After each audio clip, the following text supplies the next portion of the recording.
All right, hey, this is Steve. I'm going to do a short video today on my dad. Father's Day is coming up. I'll miss our dads. And my dad has passed away 2 years ago, 2017.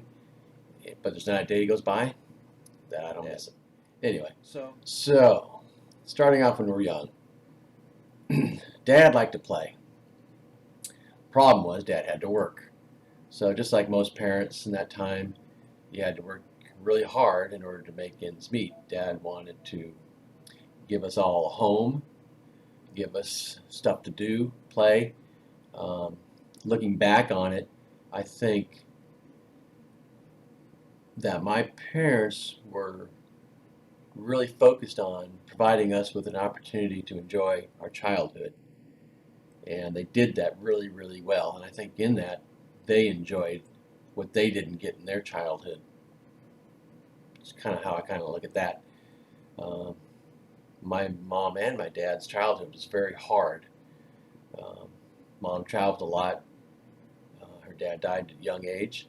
My um, dad, my grandfather, he was always trying to start a business, and they never seemed to work out well. I guess that caused them to have to move around a lot within California. Now, Dad had a pretty good, um, I guess you'd say, some opportunities that didn't pan out, but he grew up in some neat era, I guess you'd say. When he was in high school, he went to school with Mike Wayne, John Wayne's oldest son, who was a producer for movies. I think he's dead now.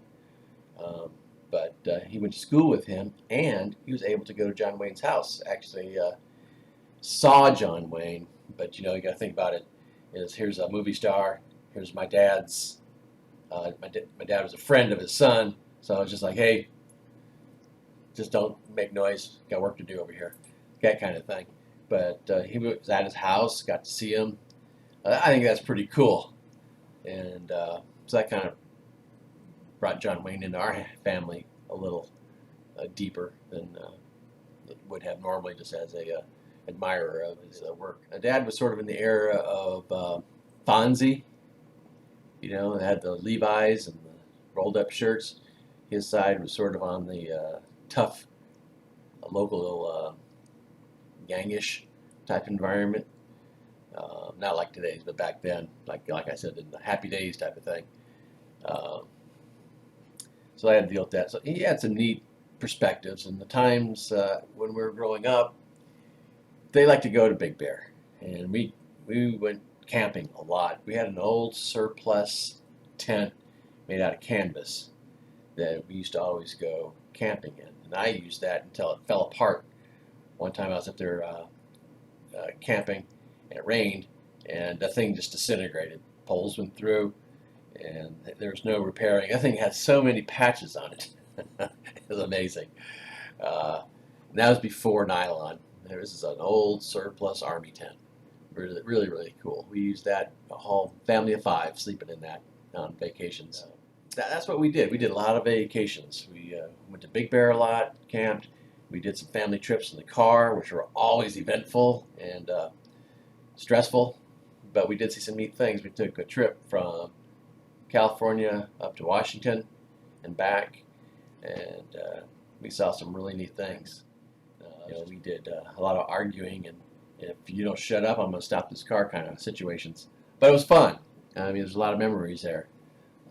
Really neat things. Saw things, really cool things. So we kind of grew up that way.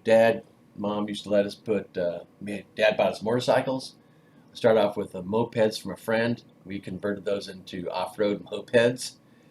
I mean, we worked with what we had, and I look back and I see other kids didn't get to do what we did. We lived in the foothills of Angeles National Forest. The canyon was like a mile away, where we could go ride our bikes, hiking, all kinds of stuff. Mom and Dad let my sister have a horse at, I think she was 13, which changed our lives. All of us, not just my sisters. Dad built a corral and a little teeny barnish thing in the backyard. And this is in Altadena, California. we're county, so you could do that, but barely in the county. But we had to build a ramp, so we'd go out. We rode the horse around the neighborhood, went down to the Royal Canyon near Jet Propulsion Lab, and we did that all the time. Linda was in horse shows and met all kinds of neat people. It was really a neat family thing, and my parents made that happen. So, really, really thankful for that.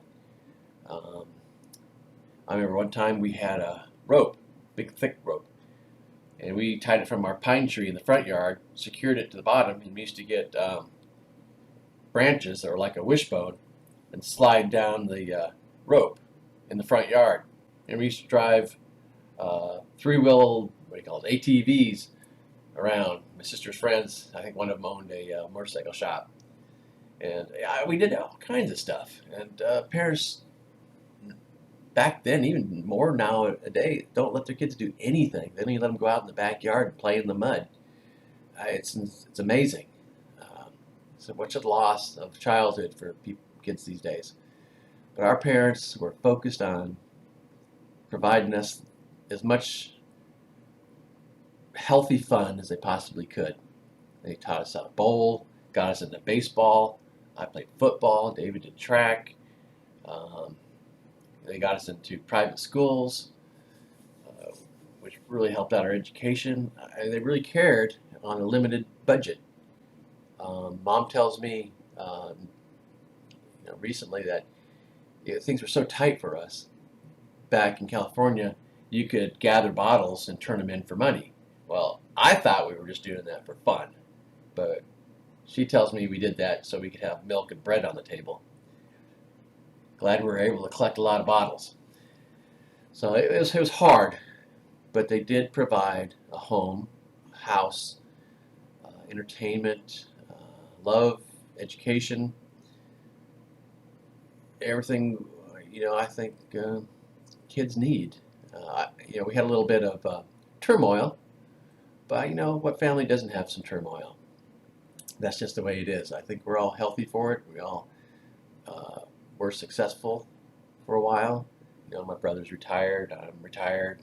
Sister's retired. Everybody's retired. So I guess we did well enough that we can do that and don't have to have full-time jobs in our old age. And I think that's a lot due to our parents. So thanks, Dad. Appreciate it. I do wish that you were like a rich Arm& Hammer type of guy, where I could just been a teenager in high school and drove a Maserati around. But, oh well, next lifetime. Anyway, I just want to say thanks to Dad. I miss him. So this is kind of dedicated to him, and thanks for being my dad. That's about all I can say on that. So you guys, thanks for putting up with me.